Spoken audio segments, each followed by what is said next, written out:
નમસ્કાર દર્શક મિત્રો, રિયલ સમાચારમાં આપનું સ્વાગત છે। સમાચારોની શરૂઆત આજના સમાચારોથી કરીએ। સુરત ઇન્કમટેક્સ વિભાગે અજમેર ખાતે રહેતા એક ટેલરને 974 કરોડ ભરપાઈ કરવા માટેની નોટિસ ફટકારતા જ ખળભળાટ મચી ગયો છે। આશરે 15,000 રૂપિયા કમાતા આ ટેલરને અધધ કહી શકાય તેટલા રૂપિયા ભરપાઈ કરવા માટે આઈટીએ તાકીદ કરતા ટેલર તપાસ કરાવતા પોતાના આધાર કાર્ડ અને પાન કાર્ડનો ખોટો ઉપયોગ કરવામાં આવ્યો હોવાનું સામે આવ્યું છે। સુરતના મહિધરપુરા ખાતે આવેલા 2 હીરા કંપનીમાં ડિરેક્ટર બનાવીને સમગ્ર ખેલ રચ્યો હોવાનું જાણવા મળ્યું હતું। આ સમગ્ર મામલો હાલ પોલીસ મથક સુધી પહોંચ્યો છે। રાજસ્થાનના અજમેર જિલ્લાના ગોવિંદગઢ ખાતે રહેતા અને દરજીકામ કરતા 62 વર્ષીય વૃદ્ધ રેખરાજ ઠાડાએ સુરત ઇન્કમટેક્સ વિભાગ દ્વારા 974 કરોડની ટેક્સ રિકવરીની નોટિસ ફટકારી હતી। 13 ઓગસ્ટ 2026ના રોજ મળેલી આ નોટિસે શેખરાજ ઠાડા નામના વૃદ્ધ અને તેમના પરિવારના હોશ ઉડાવી દીધા હતા। નોટિસ મુજબ શેખરાજ સુરત સ્થિત રૂપ રજત ડાયમંડ પ્રાઇવેટ લિમિટેડ નામની કંપનીના ડિરેક્ટર છે અને તેમના પર કુલ 974 કરોડ રૂપિયાની ટેક્સ રિકવરી બાકી નીકળે છે। પરિવાર દ્વારા સ્થાનિક સીએ મારફતે રેકોર્ડ તપાસવાનું શરૂ કરતા જ ચોંકાવનારી વિગતો સામે આવી હતી। સુરતની જ જય બાબેરી ડાયમંડ પ્રાઇવેટ લિમિટેડ નામની અન્ય એક કંપનીમાં પણ તેમનું નામ ડિરેક્ટર તરીકે દર્શાવવામાં આવ્યું હતું અને પીડિત દરજીના જણાવ્યા અનુસાર તેઓ જીવનમાં ક્યારેય ગુજરાત આવ્યા જ નથી। કોઈએ તેમના ઓળખપત્રનો ખોટી રીતે દુરુપયોગ કરીને આ ડાયમંડ કંપનીનો ઊભી કરીને આ રીતના દુષ્કાર્ય કરવામાં આવ્યું હોવાની આશંકા વ્યક્ત કરવામાં આવી રહી છે। કાગળ પર કંપની બનાવીને કરોડો રૂપિયાના વ્યવહાર આચરવામાં આવતા આ મોટું કૌભાંડ સામે આવ્યું છે। પીડિત પરિવારે પોલીસ મથકે સત્તાવાર ફરિયાદ નોંધાવી છે। રજિસ્ટર સરનામે તપાસ કરતા ત્યાં દીપકભાઈ હસમુખભાઈ ક્લેટવાલાનો પરિવાર રહેતો હોવાનું પણ સામે આવ્યું હતું। મકાન માલિક દીપકભાઈ જણાવ્યું હતું કે તેમને ગઈકાલે આ બાબતે ખબર પડી અને આ ઘણી ગંભીર બાબત કહેવાય। તેમજ હાલ પોલીસ દ્વારા આ મામલે કાયદેસરની કાર્યવાહી શરૂ કરાઈ છે।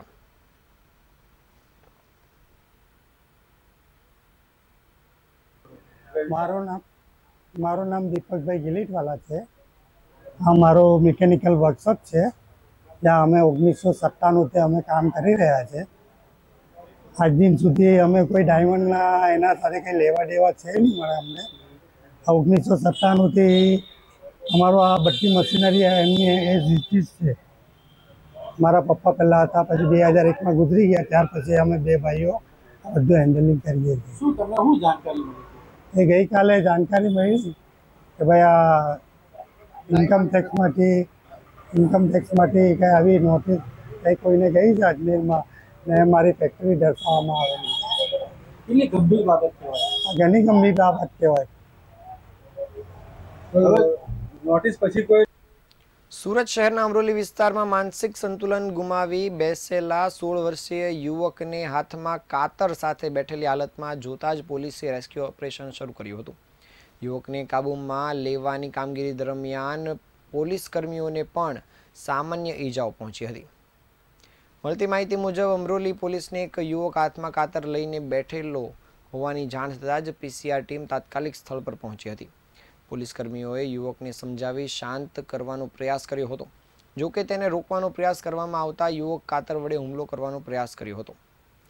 પરિસ્થિતિને ધ્યાનમાં રાખીને પોલીસે સમજદારીપૂર્વક યુવકને કાબૂમાં લીધો હતો। યુવકને પકડવાની કામગીરી દરમિયાન પોલીસ કર્મીઓને સામાન્ય ઈજાઓ પહોંચી હોવાનું પણ સામે આવ્યું હતું। બાદમાં માનસિક રીતે અસ્વસ્થ યુવકને 108 એમ્બ્યુલન્સ મારફતે સારવાર માટે ખસેડવામાં આવ્યો હતો। પોલીસની સમયસરની કામગીરીના કારણે કોઈ મોટી અનિચ્છનીય ઘટના બનતા અટકી હતી। શહેરના ભેસ્તાન વિસ્તારમાં બાળકોના અગાઉના ઝઘડાની અદાવત રાખી 35 વર્ષીય યુવકની હત્યા કરવામાં આવતા ચકચાર મચી ગઈ છે। રોયલ પાર્ક પાસે 5 ઈસમોએ ભેગા મળીને મોહમ્મદ સલમાન પર તીક્ષ્ણ હથિયાર વડે હુમલો કર્યો હતો। ગંભીર ઈજાઓને પગલે સલમાનનું મોત નીપજ્યું હતું। પ્રાથમિક માહિતી મુજબ બાળકો વચ્ચે થયેલા અગાઉના ઝઘડાને લઈને બંદૂક ચાલતું હતું। આ અદાવતના પગલે 5 ઈસમોએ સલમાન પર હુમલો કરી તીક્ષ્ણ હથિયારના ઘા ઝીક્યા હતા। ઘટનાની જાણ થતાં જ સ્થાનિક પોલીસ સ્થળ પર પહોંચી હતી અને હત્યાનો ગુનો નોંધી આરોપીની શોધખોળ શરૂ કરી હતી. પોલીસે કાર્યવાહી કરી મુખ્ય 3 આરોપીઓને ઝડપી પાડ્યા છે. ઝડપાયેલા આરોપીમાં શાહિદ રજા ઉર્ફે લંબુ, મોહમ્મદ બરકત અલી શેખ અને સમીર શેખની ધરપકડ કરવામાં આવી છે. પોલીસે આરોપીઓની પૂછપરછ શરૂ કરી તપાસ કામગીરી આરંભી છે.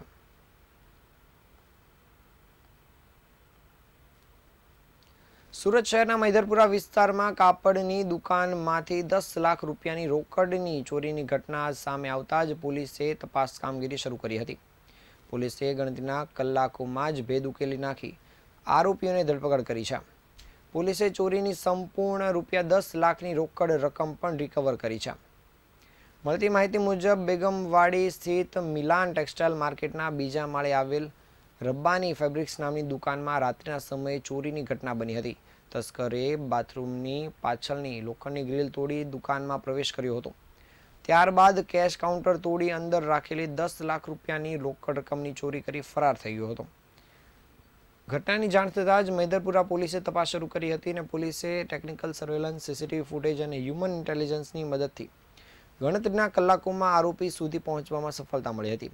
તપાસ દરમિયાન દુકાનમાં અગાઉ પણ કામ કરી ચૂકેલા 26 વર્ષીય સમીર અંસારીની સંડોવણી સામે આવતા પોલીસે તેની ધરપકડ કરી છે. પોલીસે આરોપી પાસેથી ચોરી થયેલ સંપૂર્ણ 10 લાખની રોકડ રકમ પણ કબજે કરી છે. હાલ પોલીસે આરોપીની ધરપકડ કરવાની સાથે આગળની કાયદેસરની કાર્યવાહી શરૂ કરી છે.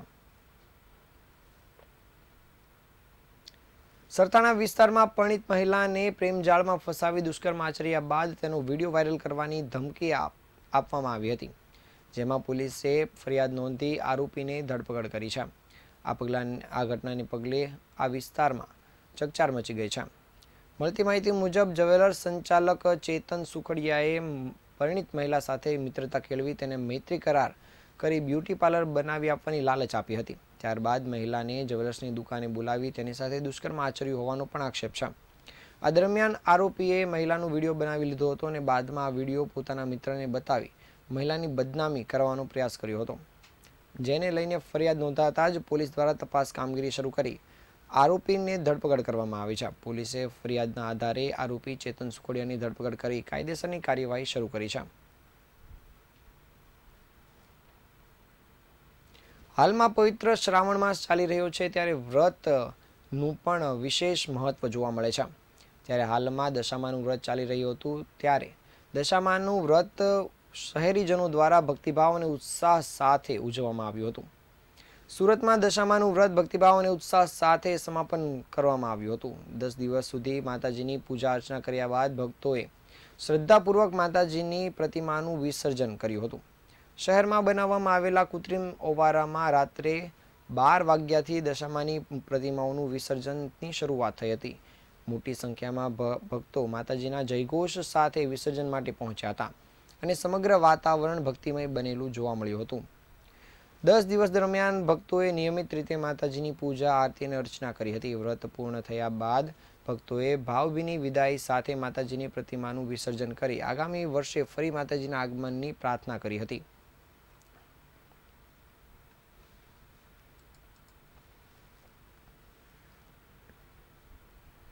આ આજના સમાચાર. નવા સમાચાર સાથે ફરી મળીશું. ત્યાં સુધી રજા આપશો. નમસ્કાર.